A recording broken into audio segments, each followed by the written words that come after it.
Hello. Welcome again to the episode in the Let People Prosper series. My name is Dr. Vance Ginn. I hope you're having a prosperous day. Today, I'm delighted to bring to you another bonus episode, which are these episodes of those that I may be on other podcasts that I want to make sure that you, the listener, can also hear, where I'm explaining a lot more of my thoughts that maybe I don't get to on the Let People Prosper show or on this week's economy that I do.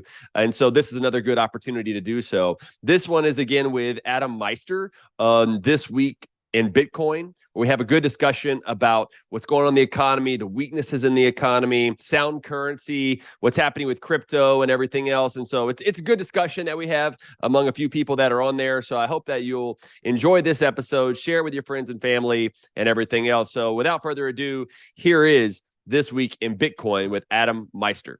Welcome to This Week in Bitcoin and beyond. Today is September the 6th. It's the same panel as last This Week in Bitcoin and Beyond show. Since the last time we spoke, Vance, have you done any more Bitcoin research? Has anything changed in your Bitcoin life, or is it just the same? Been busy? Hey, Adam, it's good to be with you and Andy and Ulrich. And yeah, I mean, I've been continuing to look into it, continue my research, finding new ways, continuing to find out that, hey, look, the federal government's going to keep spending. They're running out of money at the end of this month. Their continuing resolution that they did earlier this year runs out the end of this month. So we have another debt, or not a debt showdown, but a budget showdown that's going on. Maybe they will shut down for a little while. It probably won't. But this gives more reason for us to be talking about Bitcoin and competitive currencies, in particular Bitcoin, right? And finding ways to make sure that you are hedging your bets for the crisis that's already here, if not going to get worse soon. So I think we've got a lot to talk about. Now, I want to remind everyone to pound that freaking like button, but the Dr. Vance Ginn here, he is from outside of our little circle of Bitcoiners, okay? He's out there in the mainstream. You just had a great article out there that we're going to talk about empowerment accounts. What was that? What publication was that in? It's linked to below, by the way, people. That's in the Daily Caller. I had that out on Labor Day. Yeah. So this dude, I mean, he's way beyond Bitcoin here, but he's a smart dude. He's worked for the Trump administration before, and getting guys like this, getting their perspective, but getting them onto the Bitcoin train is it's good in the long term here. So let's move to Vance. And something that you actually talked about in your tweets, and that you said mandates and shutdowns were once considered helpful by some, but eventually everybody realized that they were insane. Why is this coming up? Is this just a power grab by the government? Why are masks and all this stuff being talked about again now? I was talking about that because we are hearing more about shutdowns, mask mandates, even in Texas, where I live. Some of the schools, I think there's at least two, but maybe three schools that are mandating masks now. A couple schools shut down. And part of it was because they didn't have enough staff. But it's like, okay, did you not learn from the mistakes of the past to have people on call who will come and work and do things? I mean, you should have learned from that situation to not have this happen in the future. And unfortunately, we don't, right? It just keeps repeating the same mistakes that we made in the past. When we've learned that the cloth masks don't really do anything, even other masks are making the situation worse in many cases as you're bringing it into your house. The shutdowns, you're not outside in the open, you're more enclosed in an area, so you're a lot more likely to get everyone else infected in the process. And one of the things that was looked at early on for at least the assumed reason for the shutdowns and the 15 days to stop the spread was about the hospitalizations, right? Like the hospitals were going to be overrun, that we're going to have enough beds. But if you look at the hospitalizations right now, they're not very high at all. And in fact, the cases are just like a little blip up. So this indicates to me that something else is going on. Like you said, maybe a power grab, control. We're getting closer to an election. And so there's probably something else that's going to happen between now and the election time. So we've got to look out for that. But I think we've got to learn from our mistakes. Yes, if you're immunocompromised or something else, then you need to take certain actions. Otherwise, I think we just need to keep going and live our lives. And instead of shutting things down and forcing us all inside and making the situation worse, that just can't happen again. We've never got to let that happen again. And unfortunately, many states have banned mask mandates, have banned vaccine mandates and stuff like that, because this should be about liberty, individual choice. Your article about empowerment accounts. Yeah, And I wanted to quickly just give my little summary to it. please. I don't.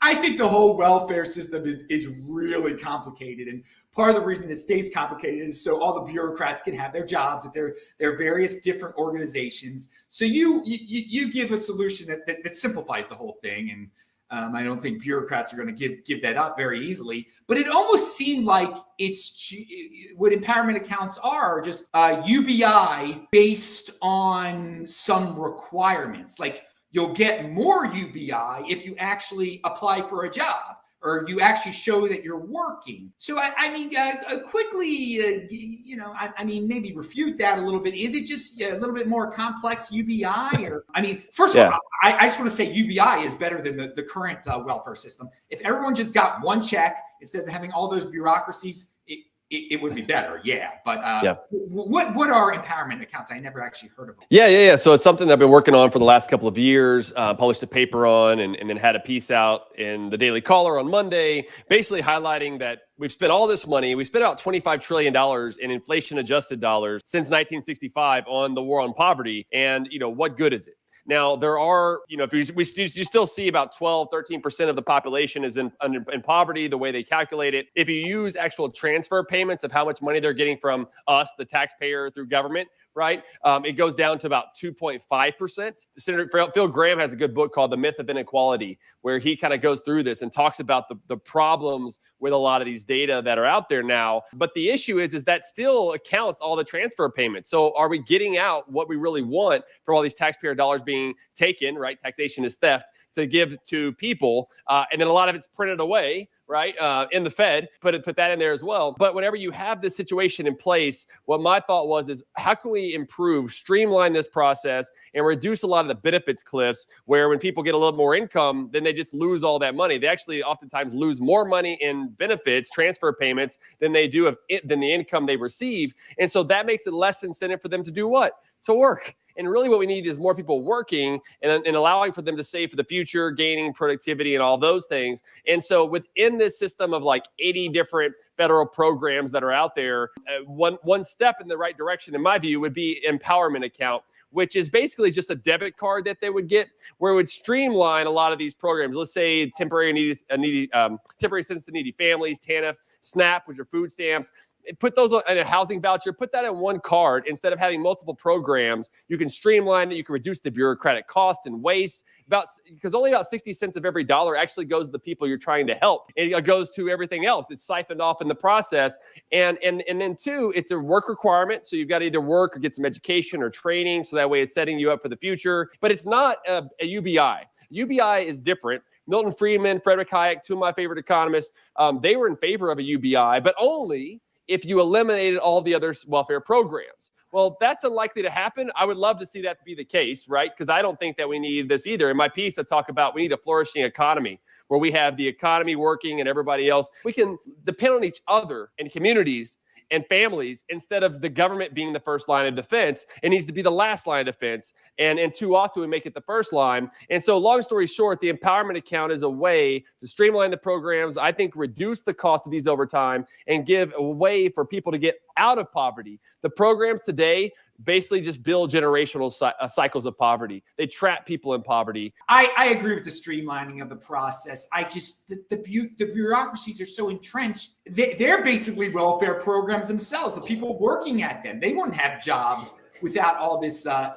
extra bureaucracy. So, I do kind of see what you propose as a step toward UBI. Would you agree that it could be interpreted that way? It is. I think you could interpret that way, but a UBI is for everyone. Like all of us could get $10,000 a year or something. This is only for people who are currently eligible for welfare programs. Now we could talk about whether or not they should all be eligible and everything else, but this is only for a segment of the population. It's not for everyone. Because I don't need a check.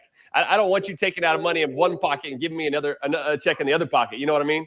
Dr. Vance, Ginn, what is your take on this kind of thing? Accounting rules and waiting years for ETFs to be approved. Yeah. Your whole take. I don't think the SEC is necessary at all. I mean, I've stated this many times, but yeah, I believe the market works best. Why do you need government to come in and try to screw things up in the process? Because that's what they end up doing. I think you need things to get to the market, and if Bitcoin wants to provide ETF and others, let's let them do it and see what wins out at the end of the day. I was just looking at Bitcoin prices and moving it a little bit, but not too much so far for some of this news. But I think SEC, a lot of the stuff that goes on there, it's overdone. It takes a long time throughout these processes. You got court cases and everything else that's going on that really hinders the prosperity that otherwise could be provided. And, I think last time we talked about some antitrust, I think antitrust rules and laws are do the same thing. They hinder the progress that could otherwise be happening because of the competition that could take place in the market, instead of government coming in and trying to infiltrate what they're doing, whether that's in the financial sector or elsewhere. And so this is just another opportunity that I hope, Bitcoin will really will really profit from, because this gives them more opportunity to be in the marketplace. Yeah, the government can weaponize these things. We're going to talk about government weaponization very soon, by the way. Stay tuned. Vance, Dr. Vance, what is your take on the BRICS? What is your perspective? There needs to be competition. The dollar has had a lot of power for a long time. And the way that we're running the system today, with the national debt soaring to $33 trillion, interest rates going up about 30 to 40% of the national debt's going to be rolling over in the next 6 months, which means a lot of it's going to have higher interest rates because they're just going to roll over that debt, right? And so that's going to be even higher interest rates. That's going to put downward pressure on the dollar, especially if BRICS and all those continue to sell off their dollar, which they're doing. They're de-dollarizing, if you will. Then that's going to put downward pressure on the dollar. Gold prices up, probably Bitcoin prices up, and things of that nature. And at the end of the day, I mean, these other countries are having their own internal problems. China is running slower now. They were shut down for so long. They're trying to come back up, but it's like it's not really working because the centralized planned economy it just doesn't work very well. Russia is having their own problems. You have OPEC with Russia and Saudi Arabia in particular saying they're going to continue to cut production or not increase production back to where it was before for oil production. And so oil prices jumped up above $90 a barrel, which we hadn't seen in at least a year, if not more, from the Brent crude price. The WTI, West Texas Intermediate crude oil, it's $86 today, but it was up closer to $90 yesterday. So that means higher gas prices, more things that are going to influence the consumer and employers across the country. And we're already in a fragile state that this could be what really breaks the back for Americans. Another thing I'd point out is savings are depleting quickly. With inflation and everything else, we had this huge spike in savings during all the handouts that were given out, and people not really going anywhere, so they're just saving that money. That's being depleted quickly, and over the next month or two, all that excess savings is going to be depleted. It's going to be down to zero, to where the savings rate now is right around 3%. We're going to be in a world of hurt. And when these student loans start being repaid starting next month, if that happens, maybe they'll delay it and find some other way to delay that nonsense. But that could be another amount. I think the average payment right now is over $300 a month.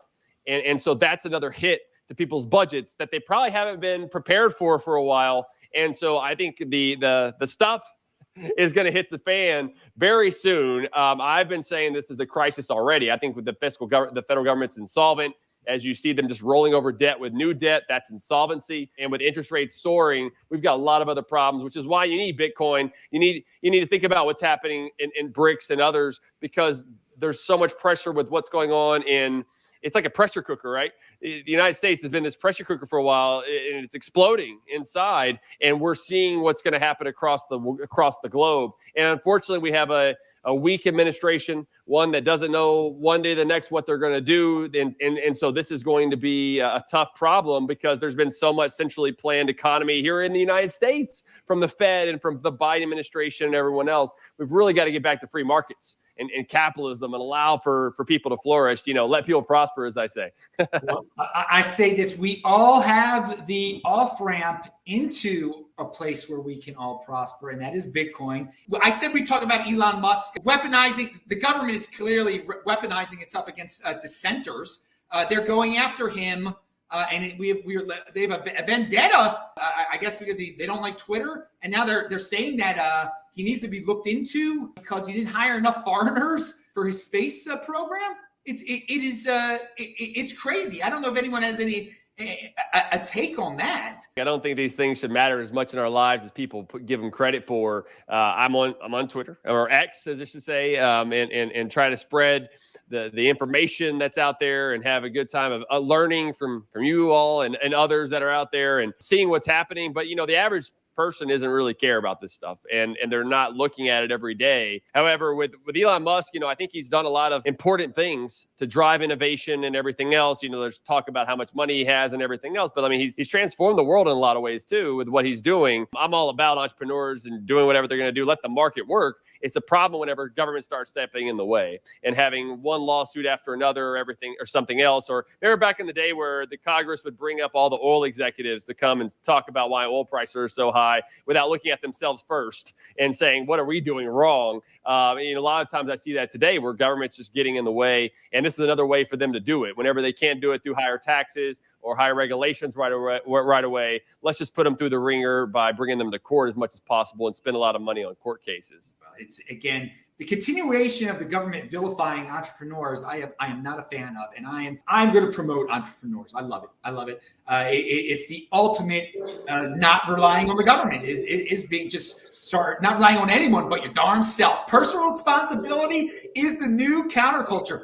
Okay, now let's talk real estate quick. One thing that I've said through the years, and it's just increased lately, like why not just own the Bitcoin is the best asset to own because you can take it with you. Real estate, you are tied down. You never know when your jurisdiction is always going to make some weird new rule that's going to tax you more. And by the way, much credit to Vance Ginn in Texas. Trying to get rid of property taxes in Texas, that would make Texas the freaking best state to live in, no doubt, if that dream came true. Airbnb, laws in New York City restricting people, what they could do with their property in terms of Airbnb. It is crazy. And once you own real estate, it's hard to leave. It is really hard to leave. So people do talk about, again, some real estate can be good, I guess. But I mean, God, Lord, Bitcoin does beat it in every aspect. And it's becoming worse and worse because real estate is a very easy target.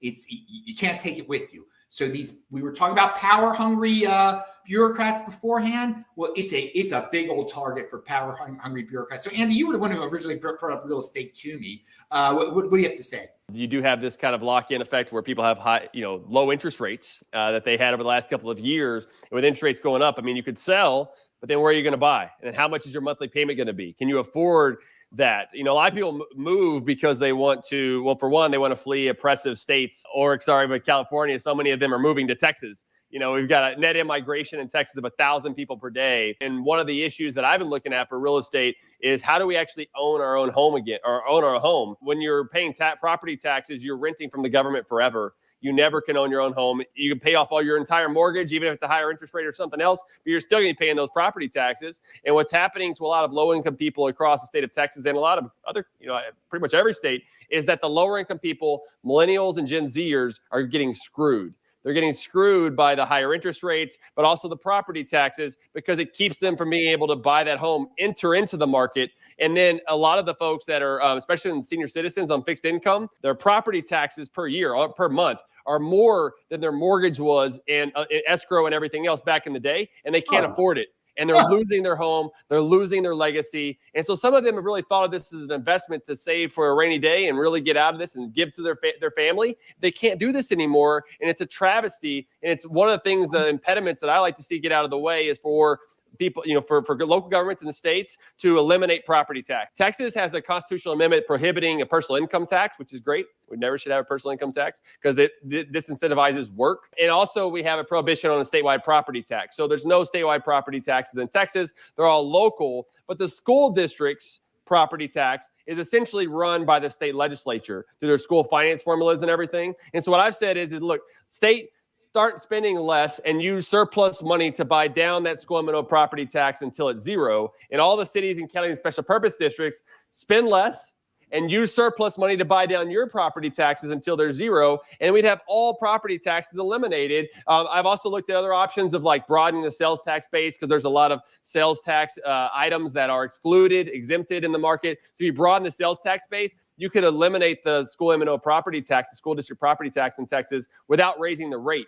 Just saying, look, we're not going to pick winners and losers in the sales tax, have the broadest base with the lowest rate possible, and you can eliminate half the property tax in Texas tomorrow. We just need the political will to do it. And there was actually talk, Adam, about doing that this year. There was a regular session and 2 special sessions in Texas, and the governor's first 2 special sessions were dealing with property taxes, where he actually said, let's eliminate the school M&O property tax. They didn't end up doing that at the end of the day. They provided $12.7 billion in property tax relief, which is pretty substantial, right? The largest, it's the second largest in Texas history, probably the largest across the nation, but you're still looking at a huge amount of property taxes that are coming out. And last thing here is, some people will say, well, look, Texas has a high property tax because they don't have an income tax. Yeah. And that's not true. If you look at other states that don't have an income tax, like Florida, so Texas has the 6th most burdensome property tax on homeowners, according to the Tax Foundation. Florida has the 26th. So they're right in the middle, and they don't have an income tax.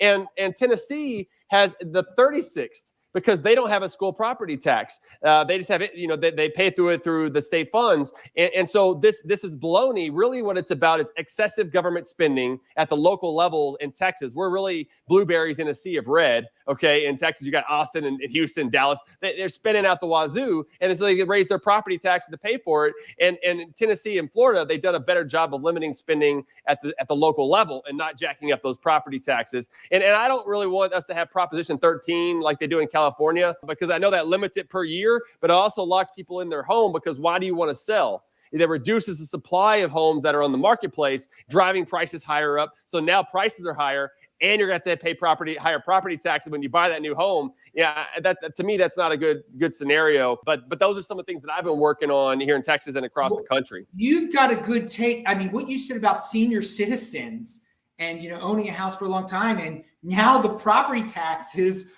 are more than what they used to stash away to make the monthly payment on the house itself. Yes. That just shows how evil the freaking government is. It just shows you that inflation is real. That right there, that issue right there, that would get some support from the people to force the government to maybe to fix this situation, because that is pathetic. That is so sad that it's come to that the government, the rent you pay to the government, which is so unnecessary, is more than what you were originally paying for the house in payments. Let's drive change real quick. It's a soft fork proposal in Bitcoin, so that you'll be able to do all this altcoiny type of stuff on Bitcoin, and miners will be able to make money off of it. That's a very simple explanation.